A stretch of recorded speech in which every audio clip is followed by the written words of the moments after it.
menyimpulkan koneksi antar materi dari hasil refleksi pemikiran Ki Hajar Dewantara nyatanya tidak akan mudah digambarkan melalui kertas hanya satu lembar saja.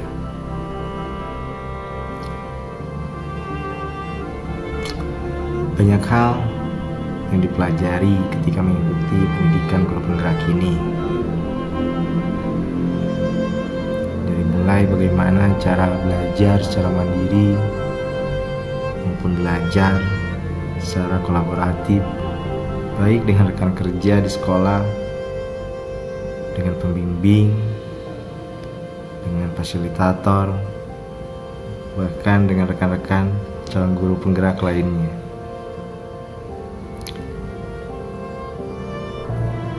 Pembelajaran di modul 1.1 ini banyak hal ditemui. Dimulai bagaimana mengetahui potret pendidikan dari zaman kolonial sampai saat ini, mengenal aspek utama tentang pendidikan, ya, merdeka belajar dan orientasi siswa melalui proses. Kemudian dua asas pendidikan, pengajaran dan pendidikan ini dipelajari. Lalu dasar-dasar pendidikan yang dirumuskan oleh Ki Hajar Dewantara, yaitu kodrat alam dan kodrat zaman.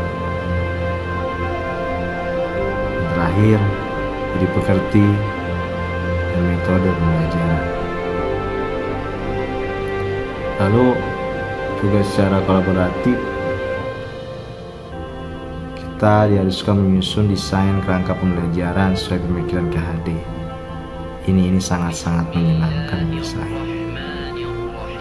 Jadi jika ditanya apa yang saya percaya tentang murid dan pembelajaran di kelas sebelum saya mempelajari modul 1.1 ini, ya, saya awalnya percaya bahwa bagaimana sih potret pendidikan zaman kolonial, ya sejarahnya dari awal sampai saat ini, ternyata dua aspek utama perjalanan pendidikan Indonesia dari zaman kolonial sampai saat ini adalah dua: keinginan untuk merdeka dan juga keyakinan pada proses. Perjuangan-perjuangan itu dilakukan oleh para inisiator-inisiator pendidikan. Salah satunya Bapak Pendidikan Nasional kita, yaitu Ki Hajar Dewantara. Lalu sebelumnya saya tidak pernah mengenal apa perbedaan pengajaran dan pendidikan. Disinilah saya mengenalnya perbedaan itu. Ketika Ki Hajar Dewantara merumuskan mengenai perbedaan pendidikan dan pengajaran. Ya, Ki Hajar Dewantara merumuskan bahwa pendidikan dan pengajaran itu merupakan usaha persiapan dan persediaan untuk segala kepentingan hidup manusia. Ya, hidup anak, baik dalam hidup bermasyarakat maupun hidup berbudaya dalam arti yang seluas-luasnya. Pada awalnya saya juga berpandangan bahwa percaya murid itu adalah sebuah kertas kosong. Jadi guru tinggal nyoret-nyoret kertas kosong tersebut saja. Nyatanya pandangan Ki Hajar Dewantara meyakinkan saya jauh lebih dari itu. Kemudian dalam pembelajaran juga saya pada awalnya hanya percaya ya yang paling utama itu adalah guru yang memegang kendali di kelas, guru yang memegang kendali dalam pembelajaran. Kemudian jika ditanya apa yang berubah dari pemikiran atau perilaku saya setelah mempelajari modul ini, banyak hal yang berubah dalam hidup saya, dalam pola pikir saya maupun perilaku saya. Sebagai salah satu contoh, yang dulunya saya berpikiran bahwa itu dia anak itu kertas kosong, ya tugas guru mencoret-coret atau mengisi kertas kosong tersebut. Tapi ketika saya sudah mempelajari modul ini, terutama pemikiran Ki Hajar Dewantara, saya merasakan bahwa ya memang betul, anak itu bukan kertas kosong, tapi kertas yang sudah terisi coretan-coretan yang samar-samar. Ya tugas guru untuk menebalkan garis-garis coretan-coretan yang samar tersebut. Kemudian perilaku saya juga dalam hal memperlakukan anak yang sebelumnya saya kurang begitu perhatian, kurang begitu menghayati bagaimana cara mengabdi terhadap anak. Kalau Ki Hajar Dewantara mengatakan bahwa ya guru itu harus menghamba terhadap anak, dengan artian ya kita memperlakukan anak itu, anak didik kita ya seperti anak kita sendiri,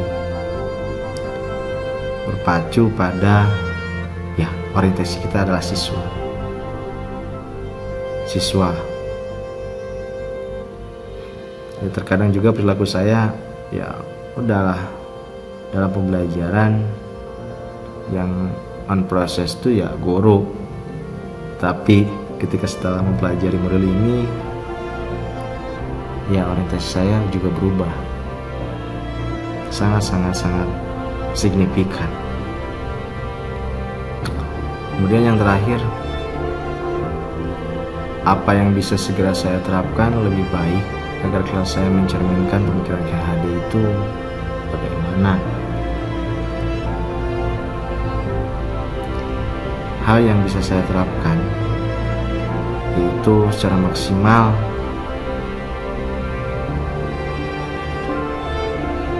mengimplementasikan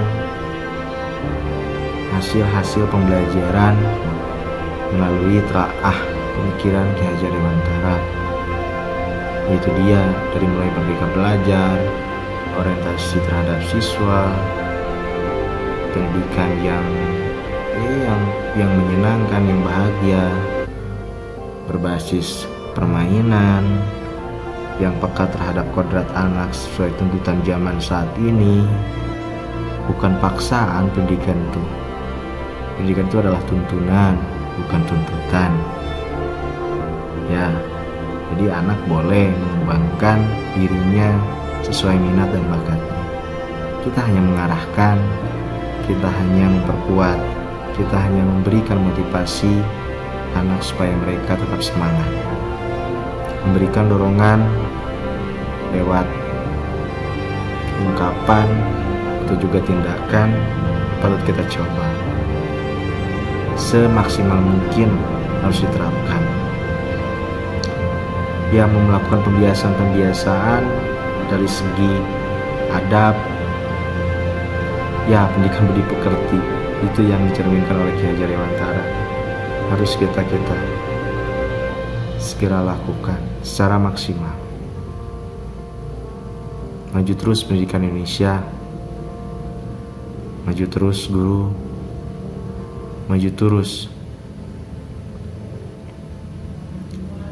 pendidikan Indonesia.